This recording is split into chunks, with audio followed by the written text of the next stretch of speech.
Education helps our children discover their unique paths and tap into their never-ending imaginations. Through major plans to advance Jamaica's education system, there will be even more career opportunities for students to explore. So get those smartphones, tablets, pens and paper ready to write down all the information you will learn today. Welcome to the Wednesday edition of Jamaica Magazine. I'm your host, Adrian Atkinson.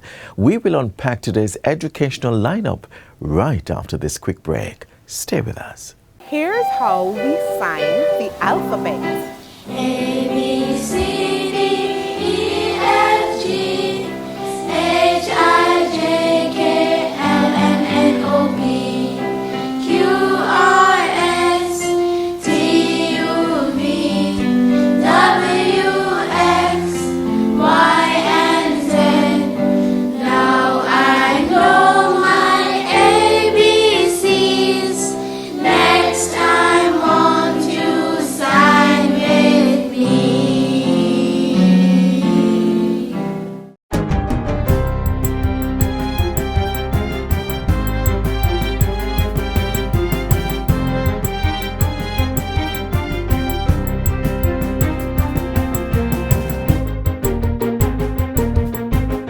Good day, I'm Theodore Henry, and this is your JIS News for Wednesday, May 24, 2023. Jamaica's economy continues its strong growth path with an estimated increase of between 4 and 5.5% for the 2022-2023 fiscal year. The Bank of Jamaica BOJ is also estimating that for the January to March 2023 quarter, there was growth in the range of 3.5 to 4.5%. This is a faster growth rate than the 3.8% recorded for the preceding October to December 2022 quarter. BOJ Governor Richard Biles says there are also signs that the economy continues to expand for the April to June 2023 quarter. For the 2023-2024 fiscal year, gross domestic product GDP growth is projected in the range of 1 to 3%. The bank expects that this growth for the year will be largely driven by the resumption of production at the Jamaica alumina plant, supported by some improvement in agriculture and manufacturing production. Mr. Biles gave the update during the BOJ's semi-virtual media briefing on Monday. Prime Minister Andrew Holness has declined his salary increase under the new public sector compensation regime.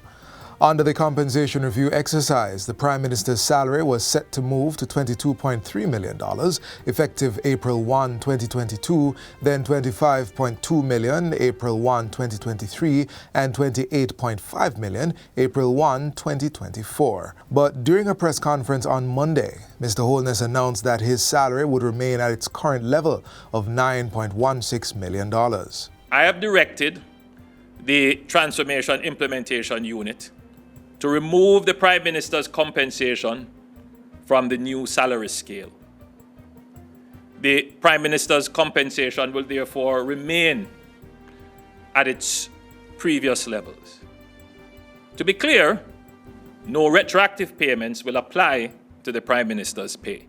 The Prime Minister reiterated that the compensation system was objective, logical, and designed to attract the best talent to public service. He, however, acknowledged public sentiments for the political directorates to show solidarity with the suffering of those in lower economic circumstances. There are those who genuinely feel that,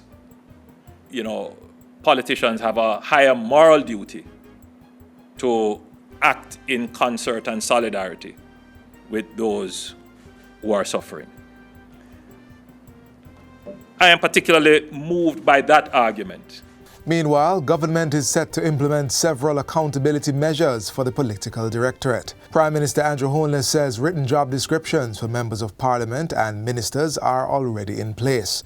These were reportedly done in 2021 and are to be tabled in parliament shortly for the public to see what they entail.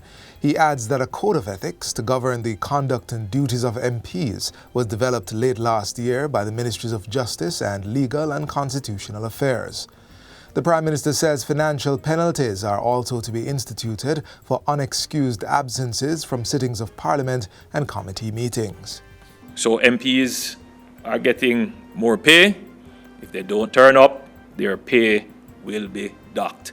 That will be implemented right away. The next phase is the productivity phase, which involves a new performance-based system and an accountability system. And Minister of Finance and the Public Service, Dr. Nigel Clarke, is encouraging Jamaicans not to see the public sector compensation review and increase to the political directorate in isolation, but as part of a broader move to overhaul the public service. Speaking earlier today at the post-cabinet press briefing, Minister Clarke reiterated that the nature of the compensation allowed for persons to receive a minimum level of net increase. To accommodate that, some persons had to be moved way up on the scale. So if we had set it at levels that you're suggesting, there would be the case of a permanent secretary getting more than a minister. And again, one, we're sticking to the exact framework that's been in place for 37 years. And two, from a practical point of view, because of detailed mechanics that I probably wouldn't want to sort of expose individual sort of compensation, in order we're set it at a level that ensures that that principle is upheld. Referencing the Ernst & Young assessment of public sector compensation, Dr. Clarke said hundreds of jobs were scored or evaluated using a common evaluation framework. These were then benchmarked against jobs in the private sector in a very scientific way. We then looked at what the government could afford, i.e. benchmarking to market meant we couldn't afford to go benchmark directly to market, but benchmark to a particular quartile of the market. All jobs are benchmarked in that way. In other news, 2 more units have been handed over under government's new social housing program, NSHP. The latest units were presented to residents in Sligoville and Crawle District, St. Catherine recently. While handing over the homes, Prime Minister Andrew Holness reflected that the program had provided much needed relief and support to families in need, giving them a chance to rebuild their lives and create a better future for themselves and their children. It is quite clear that this government, your government, focuses heavily on ensuring that the needy amongst us, the most vulnerable among us, that there is equity in ensuring that they get attention.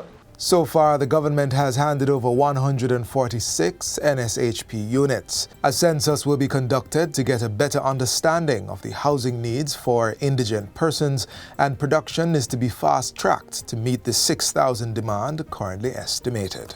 And finally, Prime Minister Andrew Holness is expressing pleasure with the public support in various civic groups that put work into this year's Labor Day activities. JIS News caught up with the Prime Minister as he participated in the Labor Day work at one of the locations in his southwest St. Andrew constituency yesterday.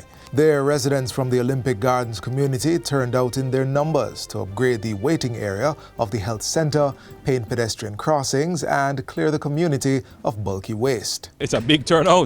I'm very pleased. A lot of the residents have come out, as usual, as is the case. Those who are not actively participating in the improvements are giving support, and others are helping with food and refreshment. Residents also came out to support work in the South St. Andrew constituency of opposition leader Mark Golding. Mr. Golding joined the volunteers who showed up to carry out bushing and cleaning along roadways, as well as the clearing of debris from Unity Park and Frank Spalding Park. Among the projects was a facelift for the St. Simon's Basic School. The home of an elderly man on Collie Smith Drive also got a facelift, while construction on a new entrance to the Trenchtown Polytechnic College received well-needed aid. In this community, people are accustomed to participating in Labor Day, and there's a tradition of it. So, yes, we've had good support from the people in the community on the various projects that have been going on. So I'm quite pleased with that. And that's it for JIS News today. I'm Theodore Henry. Thanks for watching.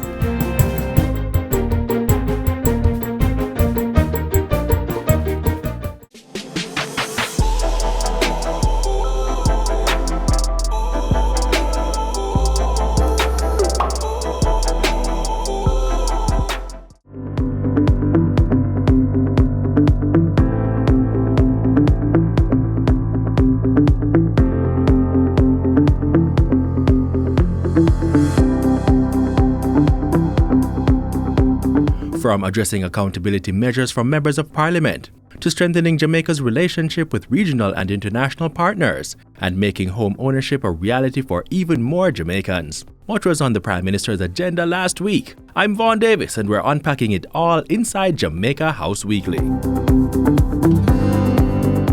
We have established, and I will announce shortly, a series of accountability measures. And I've said to my MPs and I've said to the ministers that the price of this, the cost of this policy is accountability.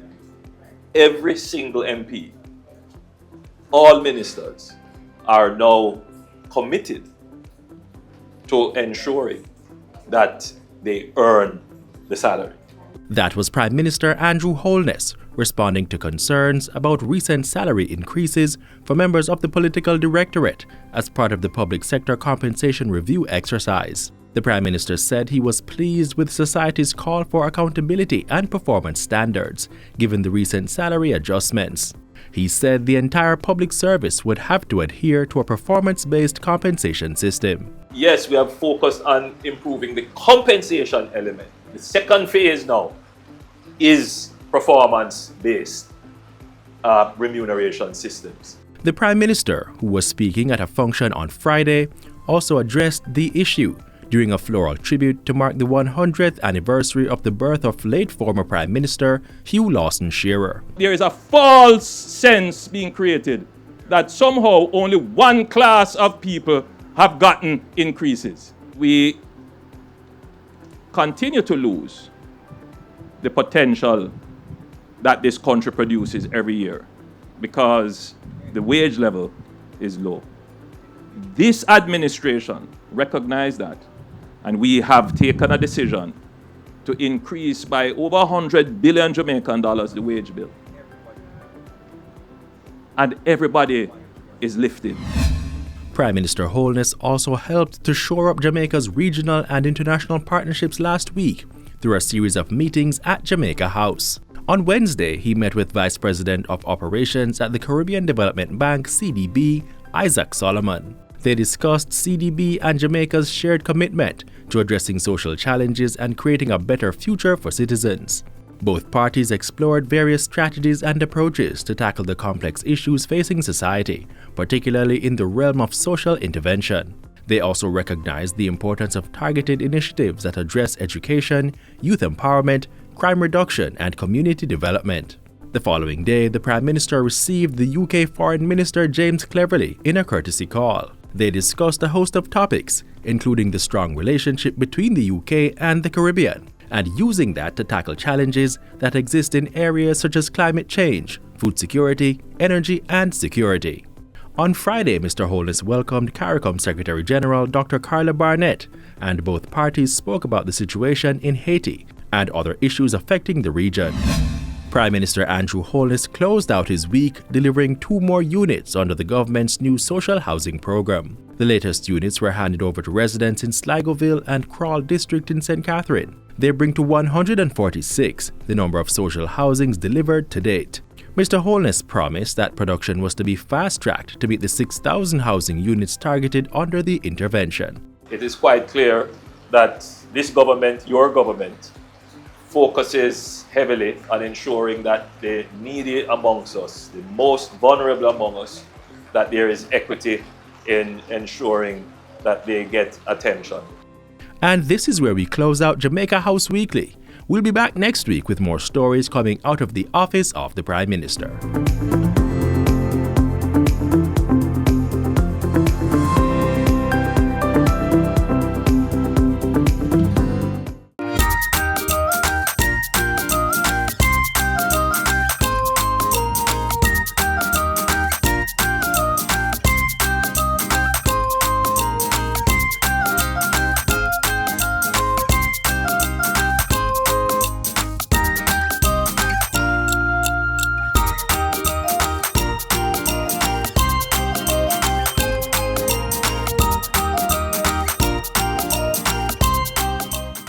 Every child's dream is like a pearl in an oyster shell. It's worth pursuing and pushing past the challenges to attain the rare moment of purpose and fulfillment. is why the Ministry of Education has discovered the right formula to unlock some pearls through this tailored education program. Watch this.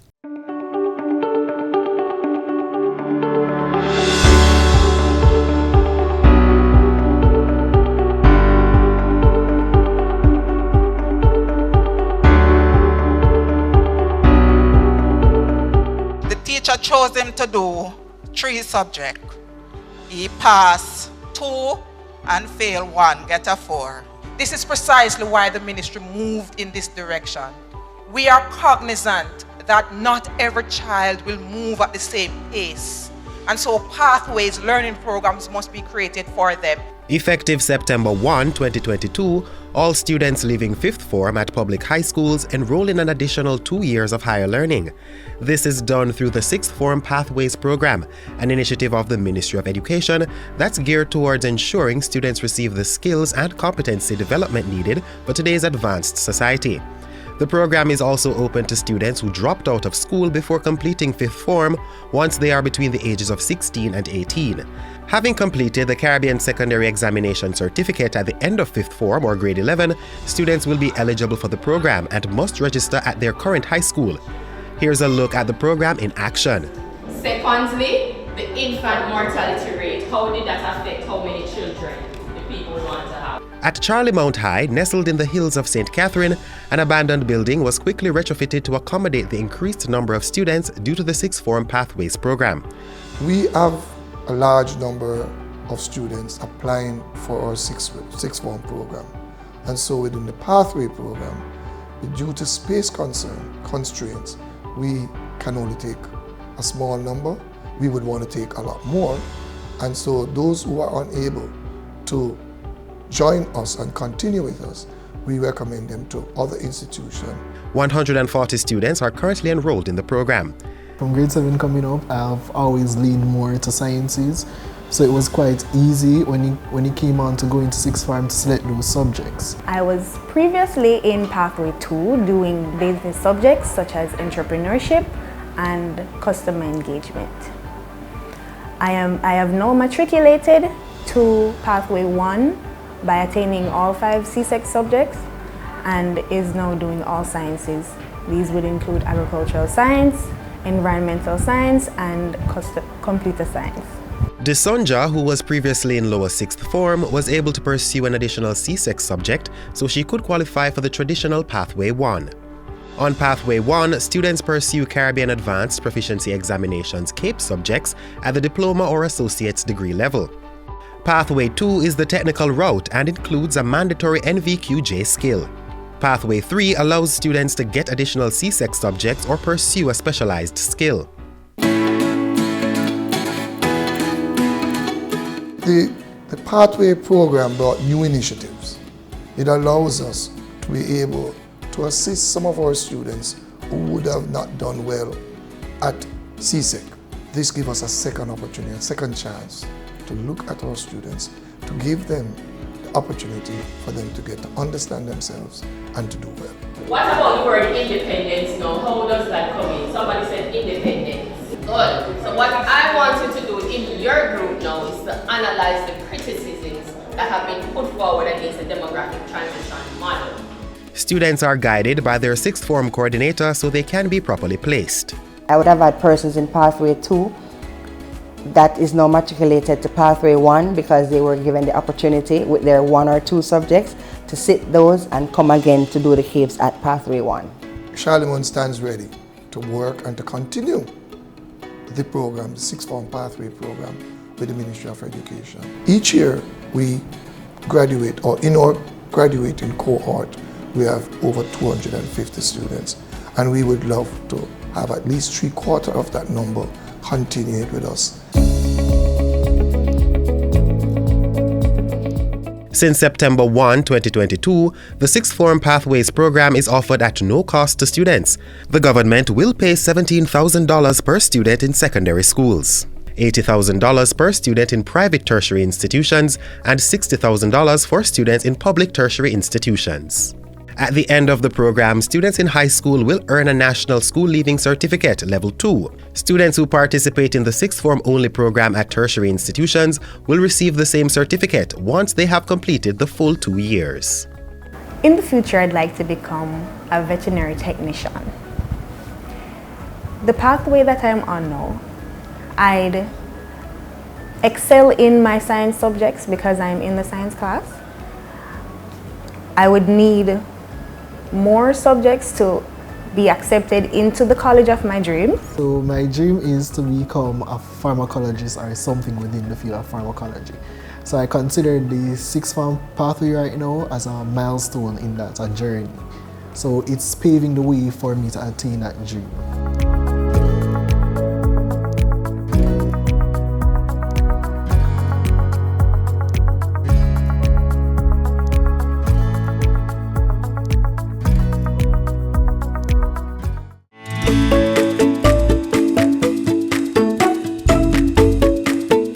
Lowering the sodium content in children's diets today can help prevent heart disease later in their life, especially for those who are overweight. Shake the salt habit, shop smart and cook smart. Use less or no salt when cooking. Try using fresh herbs and seasonings to add more flavor. Limit the consumption of salty snacks. Take the time to carefully read the nutrition labels on food products to identify those high in salt and choose the healthier options. Remember, no more than 2 grams of salt per day from all food sources for children under 11 years of age.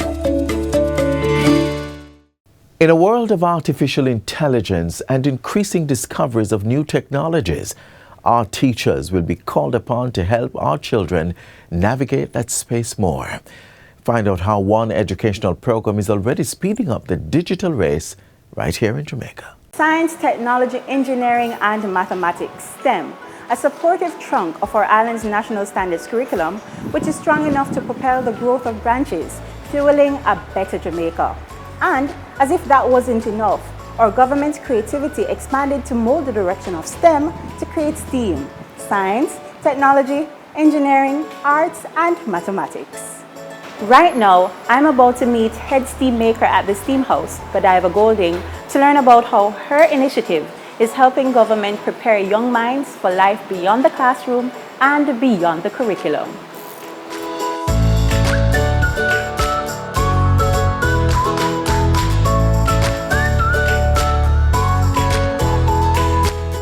STEAM House is a learning hub for science, technology, engineering, art, and math, more commonly known as STEAM.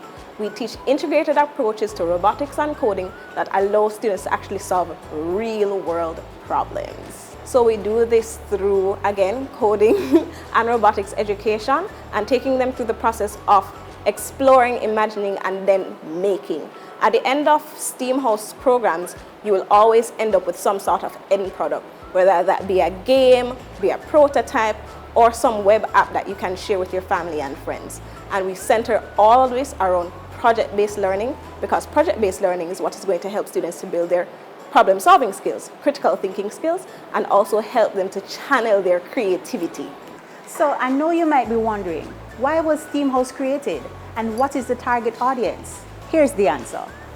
So STEAM House was created with the vision of preparing students for this digital world that is increasingly about artificial intelligence, about technologies, about data, is about computers. And how I first got my start is being introduced as an electronics major at the University of the West Indies. And so, having gone through that experience, learning for the first time about coding and all these fine things at 21, 18 years old, thereabout, I thought it would be really good if we could have students as early as 7 actually learn some of these skills now. Because if they learn it at 7, by the time they get to 18 and 21, they're better able to actually actively participate in this world that is increasingly about AI and self-driving cars and all the fun things that we're going to be able to do with the internet. You have heard about coding because you're right here with us today. Who would like to raise their hand and tell me what coding is or what they think coding is? So there are a number of ways that we engage students in our programming.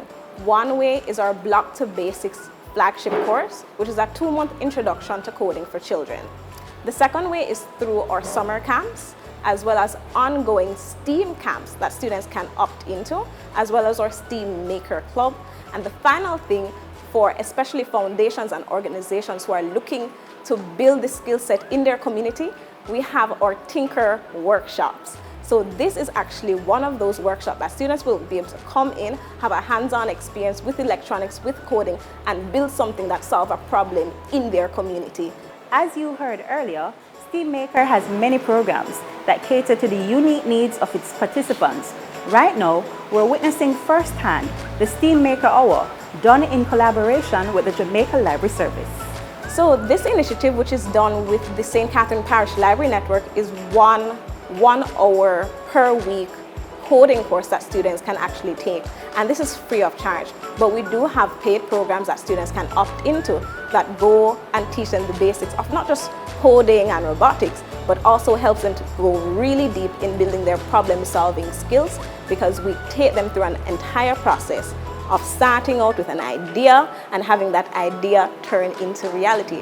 We have had students who come through our programs who have built games to cheer you up during COVID. They've been games that help students to learn math. They've built games that, fire rocket ships. They've built remade Mario games. They've built things like motion-activated hand sanitizers, sort of like the ones that we see now in the supermarkets when we go in. We're really very excited about this initiative at the library. Coding fuels the digital age, and it also encourages critical thinking. And that is one of the main aims that we have here at the library, along with the other programs and services that we have that include online learning and also online research. I like this program because it's very educational and very fun to do, and it helps a lot. I've learned about coding. I've done coding with animations and cartoons. It's very fun to do, and it shows you movements, and you can also project it in robots and other things like that. As you can see, this intricate and purposeful entanglement of the sciences and arts is helping to create more multifunctioning and creative minds. STEAM is no longer just vapor from heated water. It's science, technology, engineering, arts, and mathematics, a requisite tool in today's highly technological and multifunctioning world. Every Jamaican child in this day and age deserves access to these skills, access to sort of platform, the tools, the resources, and the tutors who will help to facilitate their journey through coding, through robotics, through this vehicle of problem solving and critical thinking skills. So parents who are interested in our programs can always visit our website at steamhouse.io, or they can visit us on Instagram, and we are steamhouse.io. With this, we start as early as 7 and we go as far as grade 9, and even beyond that for students who are interested in like robotics coaching for respective robotics competition that have especially popped up in Jamaica over the past 2 years. So, if you're looking for an activity that teaches your child the soft and technical skills they need to be creators in the 21st century, why not try coding? Trust me, the possibilities are endless.